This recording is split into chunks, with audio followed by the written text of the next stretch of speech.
So we're back on the PS Vita today to check out actually a bit of an older game. It's called Doom RPG. Maybe some of you have heard of it, maybe some of you haven't. It's actually a mainline Doom game technically, and it's actually way different than like any other Doom game. It's kind of a spin-off. Doom RPG is a game released in 2005, developed only for mobile platforms. It was directed by John Carmack, who did Doom, Quake, Wolfenstein 3D, and developed by Fountainhead Entertainment. And the engine that they used on this was actually used on other kind of spin-off games like Wolfenstein RPG, and Orcs and Elves and Doom 2 RPG. It was a very interesting engine. The game was released on 3 platforms, Java, Low-End Brew, and High-End Brew, until recently, where Jakubito ported this to the PS Vita. So in Doom RPG, it mixes the elements from Doom with an RPG style, and it's sort of like dungeon crawly. It's a little surreal playing it. It almost feels kind of like a fan-made spin-off, and I'm really excited to play it because the last time I played it was actually on like the original iPod Touch. I think I only played Doom 2 RPG,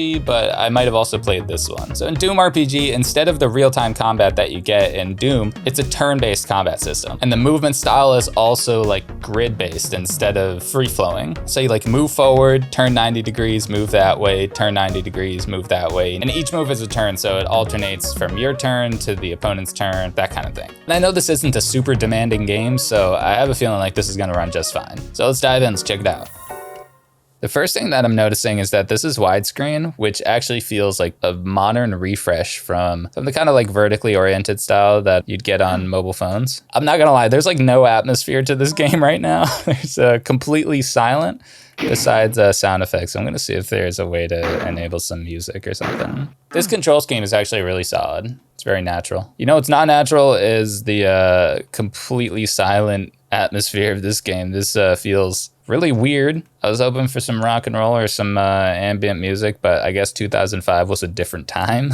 It was dead silent. Yo, editing Monto Tech here. I'm gonna throw on some music because boy is this game awkward without any music. Enjoy the rest of the video. So the gameplay itself is super snappy. I just can't get over the lack of any atmosphere. One game that's kind of similar to this that I've been playing a lot of is The Quest on iOS. I think they have it on Android too. That game I've played on and off for like 10 years at this point. It's a really fun like fantasy game that kind of has this like first person classic turn-based style. Yeah, and the difference between this and The Quest is that it just has like a lot more atmosphere than this. This kind of just feels like a little empty, a little barren. One thing that I remember from playing this, there's a lot of stuff hidden in the walls. All right, we're getting a little combat.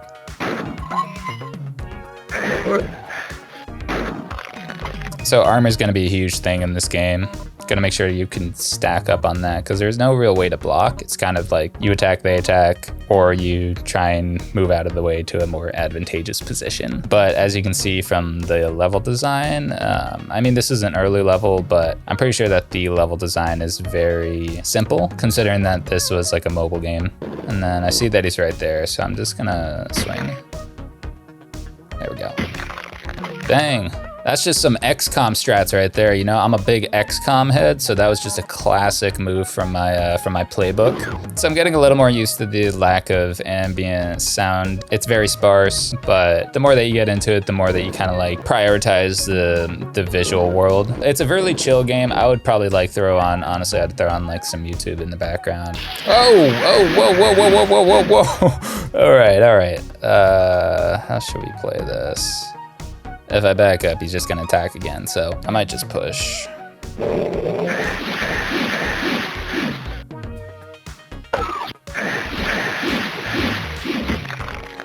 One time. Bang, there's the secret I was talking about.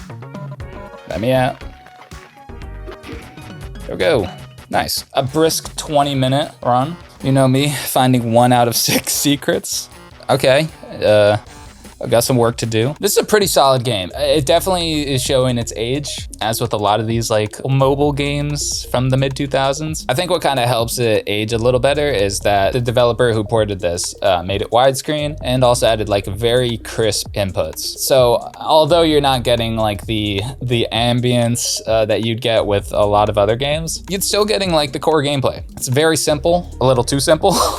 So this is something that, you know, I'd launch while watching some YouTube in the background and just kind of like unwind play a little bit of this. What up? Editing Montotech here again, just to talk a little bit more about the game. After recording some gameplay and playing a lot more for footage, it's not a good game. It's just not very fun. I mean, it was released in 2005 on mobile phones. If you know about 2005 phones, they didn't exactly have the strongest internals. It's not like mobile gaming nowadays. I think a 19-year-old mobile game has the cards stacked against it. Maybe you're nostalgic, maybe you're looking to take a little retro trip, but PS Vita is probably the best way to play it. So you can find a download link in the description below. But yeah, check it out. It's totally free. The game files are actually on archive.org. So all you need is the files from the GitHub page and then grab the game files from archive.org. Then you follow the instructions on the GitHub page and you're good to go. You can get this running in like 5 minutes. So I hope you enjoyed watching this little showcase of Doom RPG on the PS Vita. Drop a like if you liked it, drop a dislike if you didn't, and subscribe if you like these kinds of videos. Thanks for watching. I'll see you in the next one. Later.